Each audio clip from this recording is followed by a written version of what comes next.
Montagu Private Equity has agreed to invest in Waystone. Now, the deal values the company at more than $1 billion, including debt. Waystone is a provider of risk and compliance services to the asset management industry. Now, this may be the latest example of an asset manager actually outsourcing regulatory burdens in the face of increasing costs.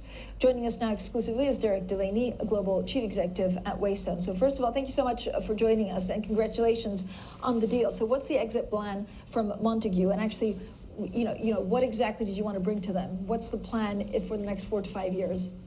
Yeah, firstly, Francine, thank you for having me on. Pleasure to be on the show this morning. What we found with Montagu is that they've very much bought into a vision that we had going back 3 years ago. The management company space, the outsourcing of regulatory substance in Europe, is a relatively new phenomenon. It's around about 5 years. So that means it's serviced by quite small and niche players. But we're challenged to be a peer of the administrators, the audit firms, so we need to be of institutional scale.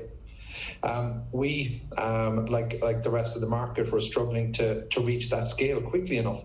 So what we actually done was partnered with Group MML Capital, who helped us bring together 3 mancos, DMS, MontLake, and MDO. And that helped us form this institutional scale. Whilst we can't comment on the value, those type of valuations validate that decision and prove out the thesis that it does create an institutional provider.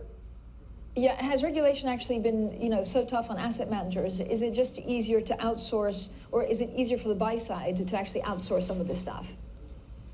It is easier, but it's not just regulation. No one values a manager based on how well they execute, how well they report to the regulator. People value their ability to select stocks. You were just talking about crypto. They value people for that. They don't value them for checking the NAV. So this is actually taking out the non-value add elements from the industry, and it extends wider than regulation. We actually, for a number of very large managers, we now do their trading. They select the trades, we vet them, we see if they're allowed, we execute them.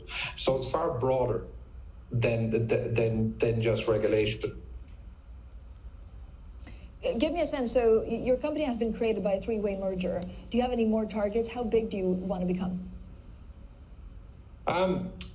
Do we have more merger targets? We constantly talk to our clients to understand what they need. So we did recently this year bring together 4 compliance businesses, and that's people who provide services in-house for managers, helping them deal with regulation. That's something our clients wanted. Just referring back to your crypto, we haven't decided to go there yet. Our clients are asking us to. Our clients are asking us to be global. Increasingly, they're having to set up in Singapore, in Australia. So we need to go geographically broader, and this deal facilitates us in doing that. As regards scale, scale isn't a goal in itself. If we concentrate on providing our clients what they need, we'll inevitably be rewarded by the markets and scale will come, but it's not the goal. All right, thank you so much for joining us, Delaney, there, Global Chief Executive Officer at Waystone. Now, in the meantime,